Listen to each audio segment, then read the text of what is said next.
Video के साथ आप सभी बच्चों का स्वागत है। परीक्षाओं के लिए अत्यंत महत्वपूर्ण भारतीय राष्ट्रीय कांग्रेस के प्रमुख अधिवेशनों में से जब प्रश्न बनते हैं तो ऐसे ही प्रश्न बनते हैं। कभी कभी मैपिंग में प्रश्न भरने के लिए आते भी हैं, जैसे भारतीय राष्ट्रीय कांग्रेस की स्थापना कहाँ हुई, किस कांग्रेस अधिवेशन में वंदे मातरम सर्वप्रथम गाया गया। तो मैप में देखेंगे क्वेश्चन वाइज जो बने हुए हैं, ऐसे ही मैप में इसको भर दिया जाता है। जैसे नाम नहीं लिखना है, सिर्फ नाम के स्थान पर उस क्वेश्चन नंबर को फिल कर लिया जाता है। बहुत से बच्चे नाम भी लिख देते हैं, जिसके कारण दिक्कतें आती हैं, समय वेस्ट होता है। नंबर तो नहीं करते हैं, लेकिन समय का ध्यान रखा जाता है। आपको नंबरिंग जिस नंबर का जहां पर स्थान शो करे और उत्तर कॉपी में लिखना होता है, तो बेहतरीन है, अच्छा है। प्रश्न बनते भी हैं, आते भी हैं हर साल, और ऐसे प्रश्न प्रत्येक परीक्षाओं में आना स्वाभाविक है। ये ऐसी टॉपिक है जो भारतीय राष्ट्रीय आंदोलन में प्रमुख भूमिका निभाए हैं। भारतीय राष्ट्रीय कांग्रेस, इसकी स्थापना कैसे हुई, कौन कौन से महत्वपूर्ण इसके अधिवेशन हैं, ये सभी जब हम मानचित्र के माध्यम से समझ लेते हैं तो हमें बहुत अच्छे से याद भी हो जाता है। देखें भारतीय राष्ट्रीय कांग्रेस के बारे में क्या है। भारतीय राष्ट्रीय कांग्रेस की जो स्थापना हुई वो 28 दिसंबर 1885 ईस्वी को हुई। स्थापना स्थल की बात करें तो मुंबई गुरु तेजपाल संस्कृत विद्यालय। स्थापना में शामिल जो प्रतिनिधि थे 72 लोग थे। पूर्व नाम इसका भारतीय राष्ट्रीय संघ, कांग्रेस नाम दादा भाई नौरोजी ने दिया। संस्थापक की बात करें तो ए.ओ. ह्यूम, जो एक अंग्रेज पक्षी वैज्ञानिक थे, रिटायर्ड ऑफिसर थे ईस्ट इंडिया कंपनी के, और उदारवादी व्यक्तित्व विचारधारा से संबंधित थे एलन ऑक्टेवियन ह्यूम, जिन्हें ए.ओ. ह्यूम भी कहा जाता है। स्थापना के समय भारत का वायसराय लॉर्ड डफरिन था, और स्थापना के समय ब्रिटेन का जो प्रधानमंत्री था वो ग्लैडस्टोन नाम का व्यक्ति था। स्थापना के समय ब्रिटिश राजा जॉर्ज पंचम थे, जो 1965 से आगे चल कर के 1936 तक रहते हैं। और सबसे अच्छी इनकी जो ख़ास बात थी, आप ध्यान देंगे तो भारत आने वाले 1911 ईस्वी में आए थे अपनी पत्नी के साथ, मैरी के साथ। तो भारत आने वाले ये पहले ब्रिटिश राजा थे जॉर्ज पंचम जी। तो ये उस समय राजा थे, और स्थापना के समय भारत का सचिव लॉर्ड रेडोल्फ चर्चिल। अब लिखना कैसे है इसे, जैसे ऊपर बनाया गया है उसको लिखिए। इसके बाद लिखना ब्रिटिश शासनकाल में भारतीयों के ऊपर हो रहे अन्याय एवं अत्याचार से ग्रसित होने पर एक उदारवादी पक्षी वैज्ञानिक ए.ओ. ह्यूम 72 भारतीयों के साथ मिलकर 1885 ईस्वी में मुंबई में भारतीय राष्ट्रीय संघ के नाम से एक संगठन की स्थापना की। वही आगे चलकर भारतीय राष्ट्रीय कांग्रेस 1886 में के नाम से इतिहास में प्रसिद्ध हुआ, और यह संगठन समय समय पर देश हित की मांग करने के लिए सरकार के सामने अपने मुद्दों को रखता रहा। और प्रत्येक वर्ष इसका दिसंबर माह में अधिवेशन होते थे। कभी कभी बीच में मध्य में भी अधिवेशन बुलाना पड़ता था, जिसका कारण उसे विशेष अधिवेशन के नाम से जाना जाता था।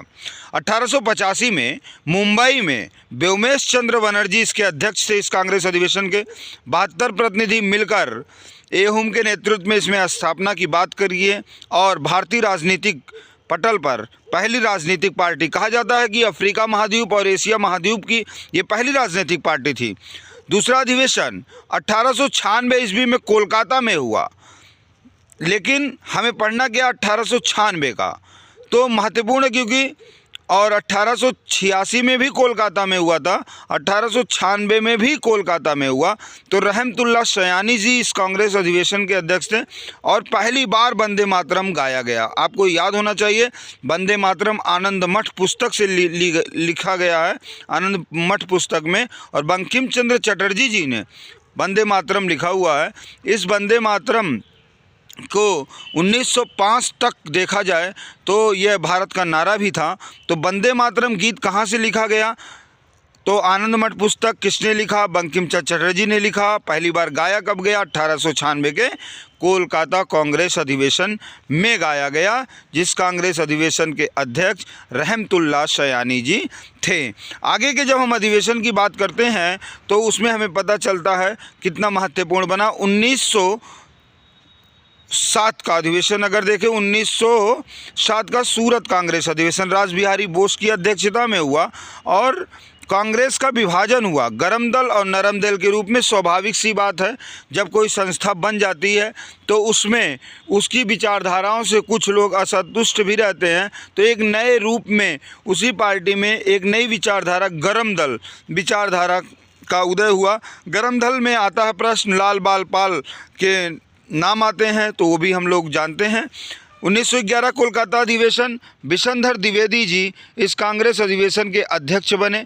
विशनधर द्विवेदी जी के काल में 1911 में जो कोलकाता में कांग्रेस अधिवेशन हुआ, इस अधिवेशन में सबसे बड़ी जो अच्छी बात ये सामने आई कि पहली बार जनगण मन गाया गया था। 1916 का कांग्रेस अधिवेशन, अंबिकाचरण मजूमदार जी इसके अध्यक्ष थे और अंबिकाचरण मजूमदार की अध्यक्षता में कांग्रेस का जो गर्म दल नरम दल 1907 में विभाजन हुआ था, उस विभाजन की बात करें अगर, तो उस विभाजन के दौरान ये चीज़ें हमारे सामने आती हैं कि वह दोनों दल 1916 में पुनः मिल जाते हैं और तत्पश्चात मुस्लिम लीग जो 30 दिसंबर 1906 को स्थापित हुई थी, वह मुस्लिम लीग भी कांग्रेस के साथ ये कहती है कि मैं अब भारत में ब्रिटिश के खिलाफ कांग्रेस का भरपूर साथ दूंगा। अर्थात कांग्रेस का भी और मुस्लिम लीग का भी मिलन हुआ इस अधिवेशन में। आपको याद होना चाहिए 1916 में होम रूल लीग की स्थापना भी लोकमान्य बाल गंगाधर तिलक और एनी बेसेंट के द्वारा भी भारत में किया गया था। 1920 का कांग्रेस अधिवेशन भी हम देख सकते हैं। 1920 में 2 अधिवेशन हुए। जो पहला अधिवेशन कोलकाता में हुआ वो विशेष अधिवेशन था, उसमें असहयोग आंदोलन का प्रस्ताव पेश हुआ था। ये आपको ध्यान रखना है, असहयोग आंदोलन का प्रस्ताव जो था वो पेश हुआ था और असहयोग आंदोलन का प्रस्ताव पेश हुआ, महात्मा गांधी जी ने पेश किया, लेकिन पास नहीं हुआ। प्रश्न आता है असहयोग आंदोलन का प्रस्ताव किस कांग्रेस अधिवेशन में पास हुआ? तो हमारा उत्तर 1920 के नागपुर कांग्रेस अधिवेशन जो दिसंबर में होता है, जिसकी अध्यक्षता आप देख रहे हैं विजय राघवाचारी जी कर रहे थे। उस अधिवेशन में चित्तरंजन दास जी ने असहयोग आंदोलन का प्रस्ताव पेश किया और वह पास हो गया था। आगे जो महत्वपूर्ण अधिवेशन दिख रहे हैं, 1927 का मद्रास कांग्रेस अधिवेशन, डॉक्टर मुख्तार अंसारी इस कांग्रेस के अध्यक्ष बने अधिवेशन के और साइमन कमीशन का पूर्णतः विरोध हुआ। प्रश्न आता है साइमन कमीशन का पूर्णतः विरोध या साइमन कमीशन का विरोध किस कांग्रेस अधिवेशन में हुआ? तो हमारा उत्तर होता है मद्रास कांग्रेस अधिवेशन, जो आप जानते हैं तमिलनाडु में पड़ता है।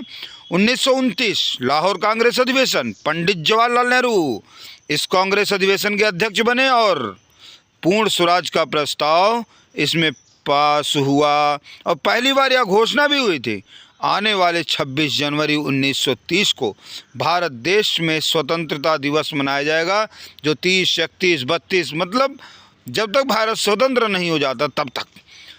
अब इसे डिस्क्राइब में भी वही सारी चीज़ें लिखनी रहेंगी कि 1885 कांग्रेस अधिवेशन, भारतीय राष्ट्रीय संघ की स्थापना हुई, मुंबई में 72 प्रतिनिधियों के साथ किया गया।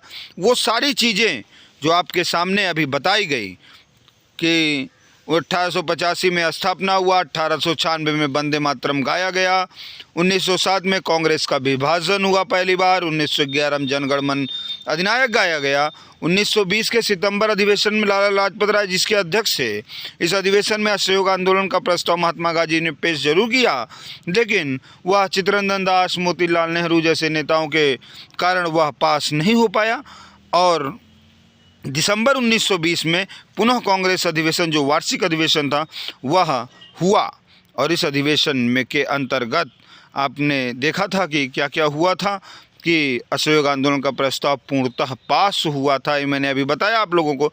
1927 का अधिवेशन जो था सबसे महत्वपूर्ण कि साइमन कमीशन जो 7 सदस्यीय आगे चल करके 8 नवंबर 1927 को गठित हुआ था और दिसंबर में मद्रास कांग्रेस अधिवेशन विरोध हुआ। फिर भी विरोध के बावजूद भी 3 फरवरी 1928 ईस्वी को भारत आ गया था साइमन कमीशन। इसमें 7 सदस्यीय था, इसमें कोई भी भारतीय नहीं था, सभी सदस्य गोरे थे। और 1919 के जो अधिनियम आया था, उस अधिनियम की समय सीमा अभी पूरी नहीं हुई थी, फिर भी उसके पहले जांच के लिए आयोग आ गया था, इसलिए इसका विरोध हुआ। और 1929 ईस्वी में देखा जाए तो लाहौर में कांग्रेस हुआ और इस अधिवेशन में पहली बार पूर्ण स्वराज्य का प्रस्ताव पास हुआ था। आपको याद होना चाहिए 1906 में कोलकाता कांग्रेस अधिवेशन में स्वराज्य का प्रस्ताव और 1929 के लाहौर अधिवेशन में पास हुआ पूर्ण स्वराज्य का प्रस्ताव। और इस तरह से ये संपूर्ण क्वेश्चन वेरी इंपॉर्टेंट हैं। Thank you watching for video, like share comment.